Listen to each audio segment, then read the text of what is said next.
Presidente de Sedigas, colegas del sector, señoras y señores, muy buenos días a todos.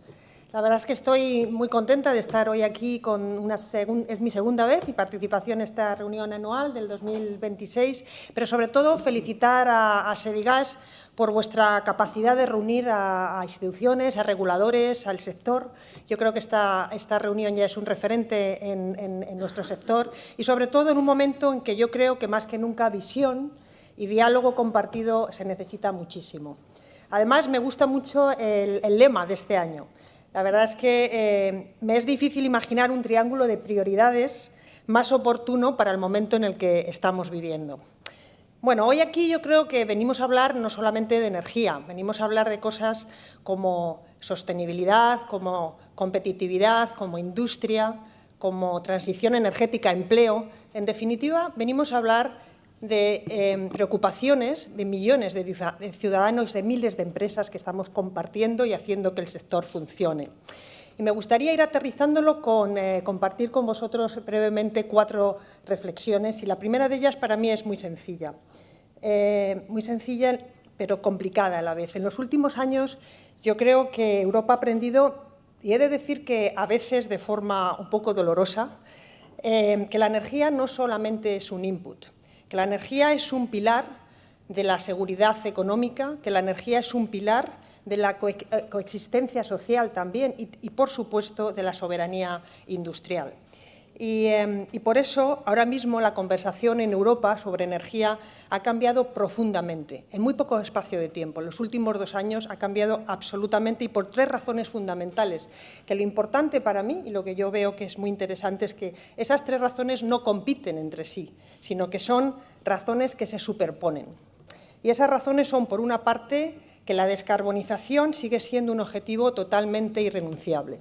Yo creo que en el contexto que estamos, todavía más que nunca, vemos la necesidad de acelerar la transición energética.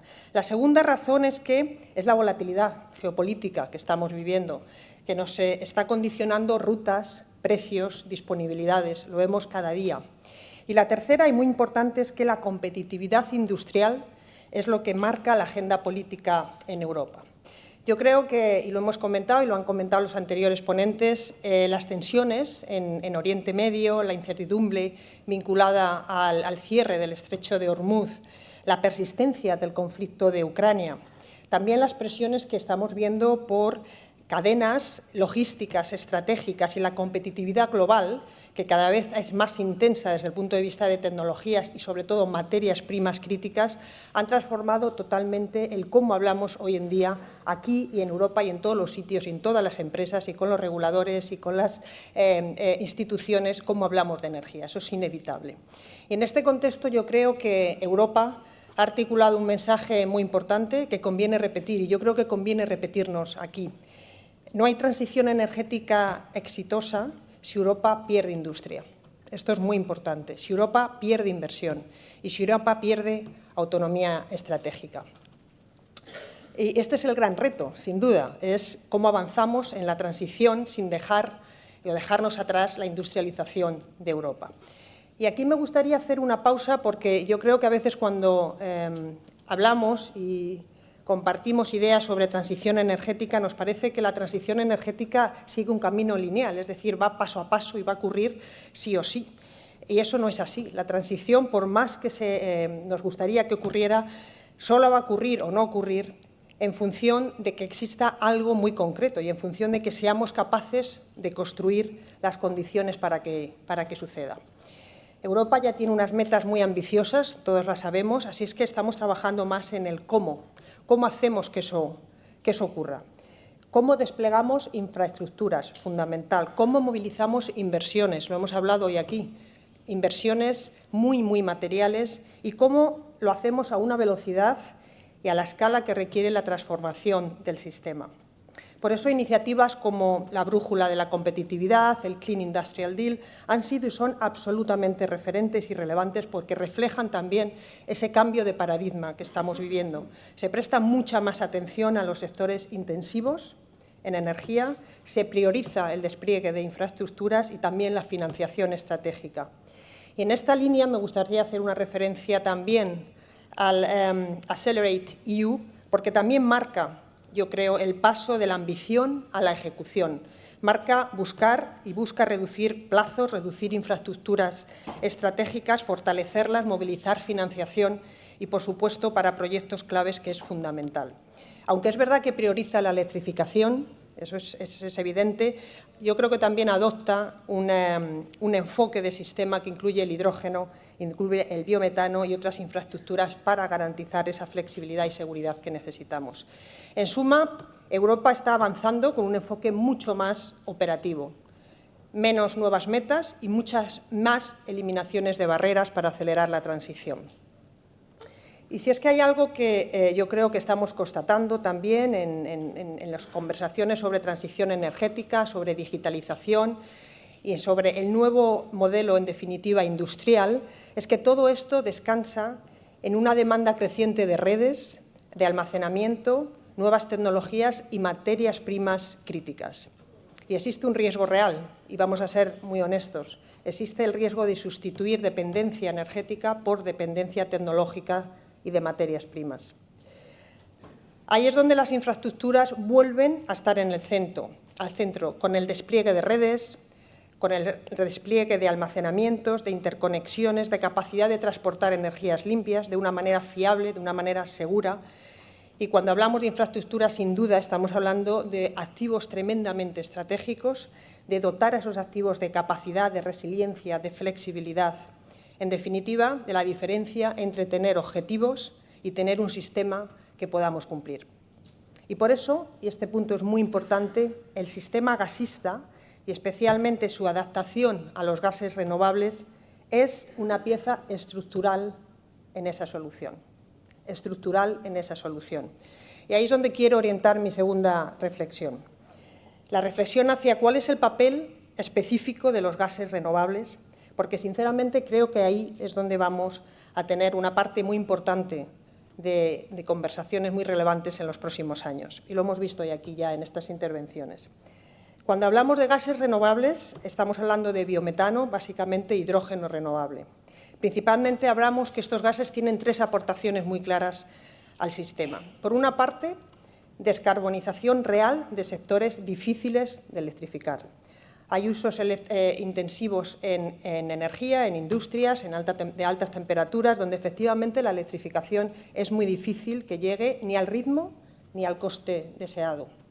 Así es que si queremos mantener una industria fuerte en Europa, si queremos que la industria reduzca sus emisiones, tenemos que trabajar en esta descarbonización de estos sectores, no eliminar esa industria, no eliminar la actividad de esa industria.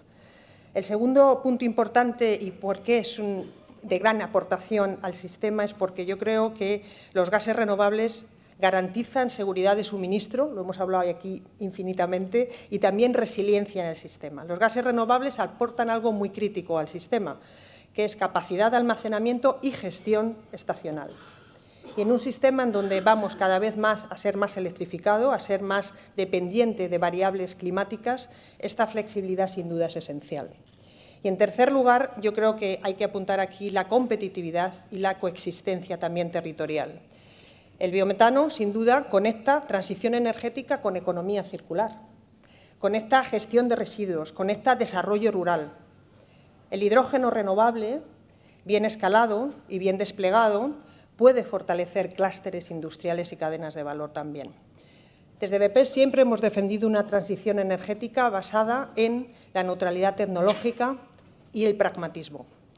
La transición no puede construirse sobre una única solución ni avanzar al mismo ritmo para todos los sectores. Y la clave aquí está en integrar vectores, está en llegar a con la electrificación a aquellos sectores donde pueda ser más eficiente y también asegurar moléculas bajas en carbono allí donde sean necesarias.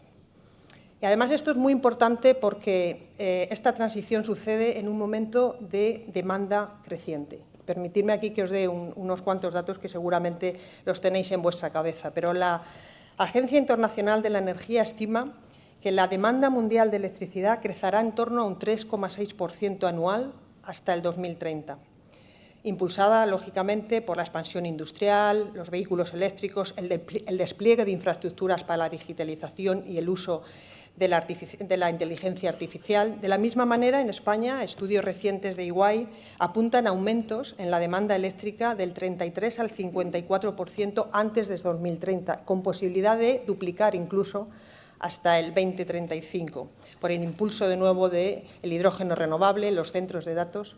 Y en esa línea también el PNIEC nos marca una senda muy ambiciosa. Algunos datos del PNIEC que todos conocéis son que el 48% de la energía renovable sobre el consumo final tendría que ser renovable, el 81% de la generación eléctrica tendrá que ser renovable y una mejora muy material de la eficiencia energética del 43% en términos de energía final. Así es que yo creo que es claro que las implicaciones son evidentes. Vamos a un sistema más electrificado, eso sí, pero también hacia un sistema que necesita más flexibilidad, más respaldo y más integración. Y aquí quiero lanzar mi tercera reflexión, y es que si queremos acelerar la transición sin perder competitividad, necesitamos mirar al sistema energético en su conjunto, no como piezas aisladas. Esto es fundamental. Por eso, el sistema gasista adaptado y los gases renovables en particular cumplen una función imprescindible. Hay una frase que yo creo que resume muy bien el momento, y es que los gases renovables no escalan solo por tecnología, escalan por infraestructura y por mercado. La capacidad de escala del biometano, en mi opinión, requiere de tres importantes condiciones. Primero, procesos ágiles de conexión a red y planificación coordinada. Segundo, trazabilidad y garantías de origen robustas. Y tercero, señales económicas claras de que se permiten hacer contrataciones a largo plazo. Porque la molécula renovable tiene que ser circular, tiene que certificarse y, sin duda, tiene también que contratarse. En el hidrógeno renovable yo creo que el reto es un poco distinto. Yo creo que tenemos que pasar de la visión a la ejecución, crear clústeres industriales, asegurar demanda, ancla, desplegar corredores. Tenemos, sobre todo, que adoptar para todo ello un marco regulatorio estable y predecible. Pero España, lo ha dicho Arturo también, tiene una oportunidad clara, muy clara. Se estima que una buena parte significativa de la red actual podría reutilizarse para el transporte de hidrógeno. Igualmente, los planes contemplan la red troncal de más de 2.600 kilómetros hacia el 2030 y, además, tenemos previsiones de que España puede aportar alrededor de 2 millones de toneladas anuales al mercado europeo a partir del 2030. Pero esto solo ocurrirá, como digo, si se alinean las cuatro piezas. Por una parte, la oferta competitiva, una demanda industrial, una infraestructura y también una regulación adecuada. Y ya mi último mensaje, mi última reflexión que quería compartir con todos vosotros es que para que el sistema gasista lidere esta transición hacia gases renovables, se tornan fundamentales unos cuantos elementos. Yo diría que al menos 5 y seguro que algunos pueden añadir alguno más. Primero, hay que agilizar permisos y tramitación. Hay un cuello de botella hoy en día en proyectos y no es tecnológico. El proyecto está maduro, es simplemente cuellos de botella administrativos. Necesitamos simplificación y plazos predecibles. Segundo, necesitamos estabilidad regulatoria y un marco retributivo sostenible. Si pedimos al sistema gasista que haga inversiones, tenemos y necesitamos un marco equilibrado que sostenga esas inversiones de forma eficiente. Tercero, necesitamos garantías de origen y trazabilidad, que sean compatibles, que sean robustas. Desde luego, sin certificación sólida no hay mercado, ni para el biometano ni para el hidrógeno. Cuarto, necesitamos señales de demanda para hacer los proyectos viables. Los gases renovables requieren contratos, requieren demanda ancla y la industria debe poder contratar sin perder competitividad internacional. Y quinto, necesitamos de una planificación integrada del sistema. La transición exige, como hemos dicho, sincronización entre redes eléctricas, gasistas, almacenamiento, interconexiones, planificación territorial y todo esto, si se retrasa una pieza, lógicamente también el sistema completo pierde su velocidad. Así es que esas son 4 reflexiones sobre qué es lo que estamos necesitando, pero me gustaría también dedicar un minuto a decir el por qué es urgente, por qué el sentido de urgencia en este momento. Porque yo creo que en un entorno geopolítico incierto como el que estamos viviendo, la seguridad de suministro es un factor de estabilidad social. Además de todo lo que se ha dicho sobre la seguridad de suministro ya hoy aquí, yo creo que es un factor de estabilidad social, es incluso un factor, me atrevería a decir, de confianza del ciudadano hacia el proyecto europeo.